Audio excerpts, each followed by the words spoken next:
Selamat siang pemirsa. Sejak sekian lama petani dan pengusaha rumput laut di Nunukan menyampaikan keluhan, namun seolah tak pernah terdengar oleh pemerintah. Persoalan harga yang diharap mengangkat ekonomi dan kesejahteraan masyarakat, terutama pengusaha dan petani rumput laut, justru sudah sekian lama tak pernah memberikan harapan kehidupan yang layak. Berbagai upaya pendekatan komunitas pengusaha dan petani rumput laut, terutama kepada dinas pemerintah. Namun hingga kini mereka belum menemukan respon apalagi solusi yang membahagiakan. Mereka hanya pasrah dan terus menggeluti dunia usahanya meski setiap hari mengalami kerugian. Petani rumput laut di Nunukan memang selama ini sedang mengeluhkan ketidakstabilan harga rumput laut mereka sekian lama. Nestapa petani dan pengusaha rumput kian membebani, tak kalah ditambah lagi rumput laut mereka sering terkena hama seperti tiram dan lumut, yang membuat mereka bekerja 2 kali membersihkan atau mengganti bibit rumput mereka di bentang tali yang sudah dipasang untuk mendapatkan kondisi rumput yang sehat.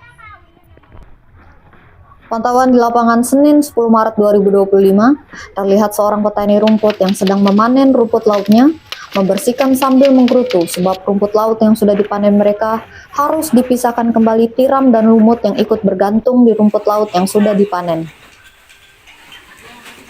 Arbiman, salah satu petani rumput laut misalnya, yang tinggal di RT 5 Sungai Lancang, Nunukan Selatan, yang merasa pusing melihat kondisi rumput laut mereka yang sudah harganya anjlok, hama dan tiram pun ikut menambah penurunan kualitas rumput mereka. Akibatnya harga rumput laut warga kian terpuruk. Padahal tahun lalu, Arbiman sempat bernafas lega sebab harga rumput laut mulai menanjak naik sesuai harapan, yakni mencapai 30.000 per kilonya. Sehingga secerca harapan perbaikan ekonomi menjanjikan. Namun sayangnya, sebab di awal tahun 2025 justru harga rumput laut jatuh lagi ke level hanya 11.000 per kilonya. Itu pun harganya masih berpotensi turun lagi akibat gangguan hama penyakit rumput laut yang menyerang.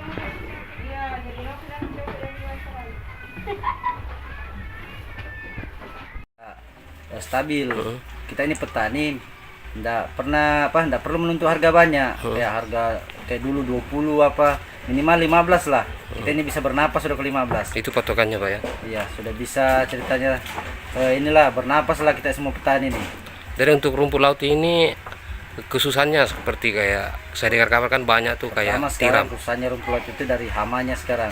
Ada yang bilang lumut hijau, gose, orang bilang sargasum. Ditambah lagi tiram. Jadi kalau kena hama begitu Pak, harganya tetap atau turun atau bagaimana? Tergantung pembeli. Kalau kita tidak bersihkan ya pasti harganya turun. Biasanya dibeli 9.000, 8.000. Oh berarti keluhannya itu ya? Iya. Ditambah lagi pengisian 8.000. Sekarang 10.000 bulan puasa. Dulu sebelum puasa dia tuh 8.000. Tapi ini kan bulan puasa ada penaikan harga 2.000. Itu antara kesepakatan petani rumput laut sama dengan yang pengisi pembentangan. Gitu. Ya itu kesepakatannya, karena bulan puasa anggap minimal sedekah lah itu 2.000 naik 10.000. Nah itulah sekarang tergantung rezeki kita. Kalau rumput laut yang kita kasih turun bulan ini dia besar dan tidak terkena hama, kita nggak bakalan rugi. Kalau jual harga 11.000, paling balik modal lah adalah dapat sedikit. Kalau terkena hama baru pengisian 10.000, ya itu pasti bingung kita ini bagaimana putar balik kembali modal ini. Ada nggak bisa dipakai lagi untuk kedepannya, untuk mengulang, untuk mengisi pembentangan, belum lagi progresan minyak apa semuanya, gaji orang. Nah itu dihitung semua itu. Itulah kendala petani sekarang. Oke sih Pak.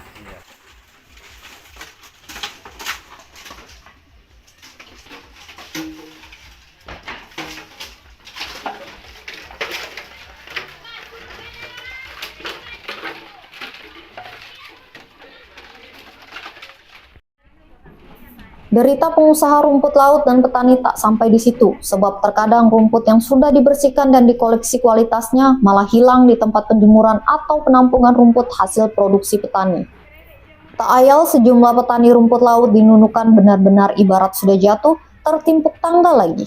Sehingga kehadiran pemerintah dan anggota DPRD sebagai harapan dan perwakilan rakyat Nunukan benar-benar dapat terselamatkan dengan kondisi merugikan tersebut.